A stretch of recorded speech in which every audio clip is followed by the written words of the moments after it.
The Pixel 10 Pro Fold gets by on great looks, charming software personality, and a more durable build than any other foldable on the market. Too bad about those cameras, and it's not going to be a cheap honeymoon with this foldable tablet, but great software and new magnetic charging features save the day. The Google Pixel 10 Pro Fold is a phenomenal smartphone and one of the best foldable phones you can buy, but after reviewing the phone for a week I was left wanting more or maybe less. Big tablet foldable phones still have a hard time to justifying their mountain peak prices, and while I love Google's latest Pixel 10 family as a foldable phone, it just doesn't offer enough extra appeal to justify paying so much more for the privilege of a Google tablet inside. Before I talk about what I like or dislike about the Pixel 10 Pro Fold, I need to get the price out of the way because this is one of the most expensive phones you can buy, and it's even more expensive than most laptop computers. It gives you an outer display that is nearly the same as the display on the Pixel 10, but the new Pro Fold costs $1,799 US, which is $950 more than the Pixel 10 Pro. How could a foldable phone possibly justify costing twice as much as the flat phone from which it evolves? You can buy a Pixel 10 Pro and two iPad mini tablets for the same price as a Pixel 10 Pro Fold. If the Fold is going to be worth the high cost, it needs to be special. It needs to be better choice than buying a phone and tablet separately. That means it needs to be thin and light, impossibly so. The magic trick of producing a tablet from within your smartphone is dazzling, but it only works if the folded phone is the size of a normal smartphone.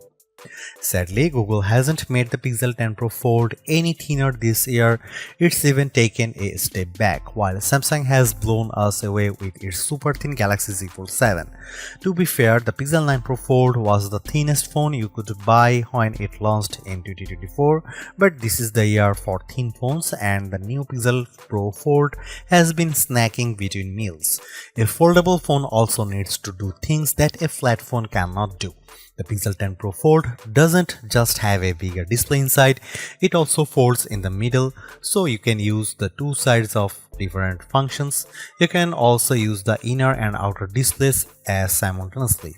I wish there were a lot more features that took advantage of a unique foldable design, but sadly Google hasn't added much excitement to the Fold over the past few years. Now when you open the camera on the big inner display and take a photo, you will see the pic you just took on the half of the screen with the camera app on the other half. Big deal? Hardly. There is nothing the Pixel 10 Pro Fold lacks, nothing missing that I loved on the Pixel 10 Pro. The flat Pixel Pro phone is one of the best you can buy, but without adding standout features that take advantage and justify the cost of the folding display, the Pixel 10 Pro Fold is much harder to recommend than its flat siblings. If you are settled on a foldable tablet, there are only two phones worth considering: the Pixel 10 Pro Fold and the Samsung Galaxy Z Fold 7. I have both of these phones, and the differences are more interesting than I imagined. The Galaxy Z Fold 7 is technically superior in many ways. It's faster and has much better cameras than the Pixel 10 Pro Fold, but Google has some distinct advantages that are firsts for a foldable of this size. Foremost is the IP68 rating, which means the phone won't be destroyed by dust and sand. I don't know how Google did it, but the new hinge is more tightly sealed than ever before, and that means you can take the Pixel 10 Pro Fold to more places than the Samsung Galaxy Z Fold 7. Google also includes its new PixelSnap magnetic charging on the Pixel 10 Pro Fold, which opens a world of accessories including charging stands, wallet cases, and magnetic tripods. That also means my Pro Fold fit neatly into my world of iPhone MagSafe charging and accessories. The Galaxy can't do that. Finally, my disappointment over the lack of big screen features aside, the Pixel 10 Pro Fold is much more attractive and comfortable to hold than other big foldable phones like the Galaxy Z Fold 7. It keeps most of the Pixel 10 family design a winning look that Google refined this year and offers more durability and better battery life instead of shaving off another millimeter. I would recommend the Pixel 10 Pro Fold over other foldable tablets like the Z Fold 7 because I like those priorities, durability and battery life, and because Google's version of Android remains the most polished and friendly on any phone, foldable or flat. Still, despite its advancements, the Pixel 10 Pro Fold struggles to justify the premium price for its unique form factor, making the more affordable and traditional Pixel 10 Pro a better choice for anyone who doesn't have money to burn. The Pixel 10 Pro Fold is the most expensive phone you can buy from Google. It keeps the same price as last year's 9 Pro Fold, while Samsung raised the price on the Galaxy Z Fold 7, making the latter the most expensive smartphone you can buy. This is the third Pixel Fold, but that sticker price is no less shocking. You can get a Pixel 10 Pro Fold and iPad mini with a cellular connection for the same cost and still have hundreds left in your bank account. It is really so convenient to have both devices in one. Yes, but not twice the price convenient, that's certainly not more than that. Of course, most people won't pay full price, and I'm seeing carrier deals that will drop the Pixel 10 Pro Fold to around $25 per month in the US if you sign a 3-year contract. Google is promising 7 years of Android OS updates and security patches, but I'm sure this phone will feel aged in 3 years considering the super thin new phones just hitting the market.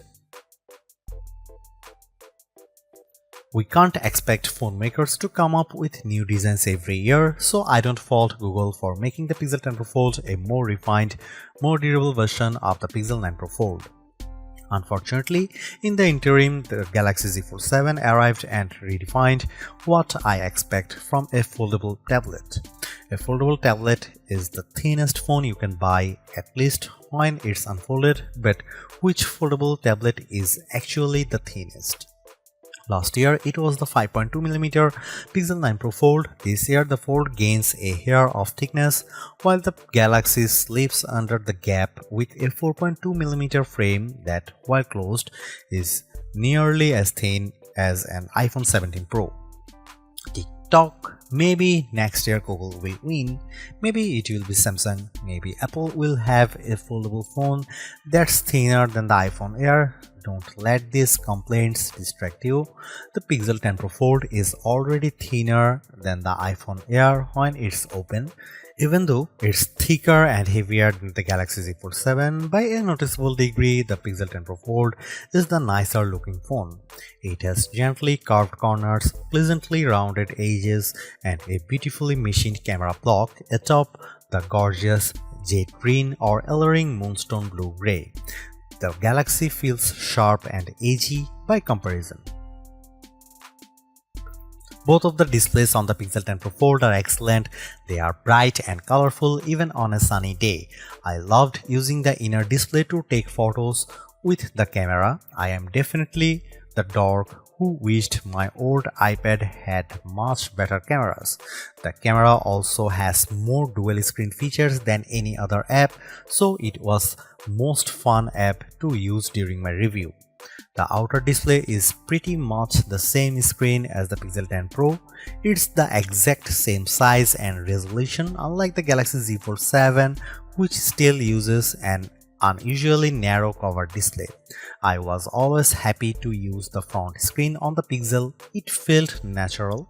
On the Galaxy, the front display is just an appetizer for the big main course inside. The inner screen on the Pixel 10 Pro Fold is enormous.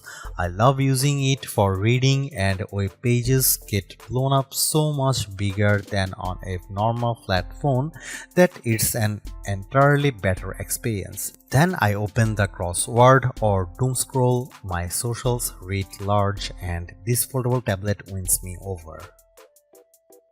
In the past, I might have been more forgiving of subpar image quality from a foldable phone, but Samsung had to destroy expectations by slapping its full-grown 200 megapixel sensor on the Galaxy Z Fold 7. So now I want my $1,800 phones to have a good camera. Is that so wrong? The Pixel 10 Pro Fold camera is fine, but it isn't very good. Google is using the same sensors as last year, and that's not necessarily a bad thing. Apple famously uses the same Sony sensors for years on its iPhone models, and with experience, its camera developers continually refine the images you get from those cameras. That's not the case with the Pixel 10 Pro Fold. What I like about the Pixel 10 Pro Fold, like the Pixel 9a, is that Google seems to be carefully tuning its cameras so they produce images that all look alike. A photo taken with the Pixel 10 Pro XL will have the same color balance and lighting as a photo taken with the Pro Fold. Zoom in close and you will see the problems. Google is applying a heavy dose of AI enhancements to its photos, so much so that I wonder if every photo from the camera shouldn't come made with AI content credentials. When you zoom in on photo, especially photos taken at night, it looks smoothed out and painted over. On the phone screen, images look clearer when taken with the Pixel Fold versus other foldable phones like the Galaxy Z Fold 7. When you zoom in, however, that clarity starts to look artificial. If you don't need the absolute best photos from your smartphone camera, the Pixel 10 Pro Fold has a fascinating new pixel feature that could make you a better all-around photographer. When you have your shot lined up, instead of pressing the shutter, press the camera coach button and Google will use its AI to analyze your photo and offer advice. I don't mean simple advice either, like use portrait mode. Rather, camera coach is an AI instructor. First, it gives you 3 or 4 suggested themes for your phones. Then, it takes you step by step through the shot. It highlights the right camera mode to select and it tells you where to move for the best angle. In the end, it really did help me take better photos if I was willing to take the time to walk through the steps. Camera Coach is one of Google's newest and most advanced AI features. Sometimes it simply would not load, complaining of bad network problems, even though I had a few bars. Other times I just got a generic error. When it did work, Camera Coach was impressively astute and it produced interesting results. So I'm willing to be patient and hope this feature improves over the next few updates.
Pixel phones aren't known for top performance, and the Pixel 10 Pro Fold is unimpressive if you rely on benchmark scores alone.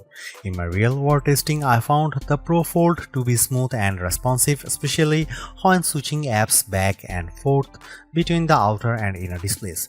That doesn't mean that weren't hiccups. Google's biggest performance offense is letting the camera lag. If you have too many features enabled, the camera shutter button will stop working between one photo and the next while the photo thinks about things. It happened fewer times on the Pixel 10 Pro Fold than on the Pixel 10 Pro, but that's probably because the Fold doesn't have as many megapixels to count. I also saw things slow down considerably when I tried to use the new AI features. Perhaps someday these AI tools will be a natural extension of the Android OS. But for now, every time I used one of the more advanced AI features, it felt like an event. An event with a line out front and bouncer who has to check my name off a list. I can't blame the network because I had plenty of bars on AT&T and the phone performed admirably on my new Wi-Fi 7 network. As more of these AI tasks are handled on the phone itself, hopefully we'll see those response times improve.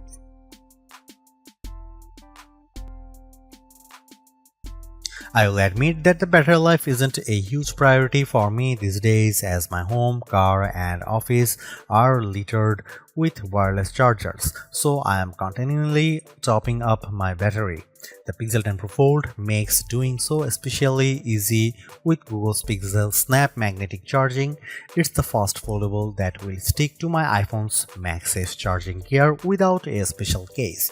Magnets aside, battery life wasn't terrible, but a smaller battery is the second sacrifice every foldable tablet makes after the cameras. Well, a smaller battery than you'd want on a 8-inch tablet.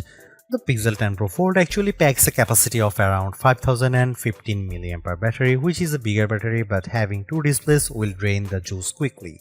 In our lab test, the Pixel 10 Pro Fold lasted 12 hours and 16 minutes. The Galaxy Z Fold 7 lasted only 10 hours and 44 minutes, but the Pixel Fold comes with an ounce more weight and an extra millimeter around the waistline.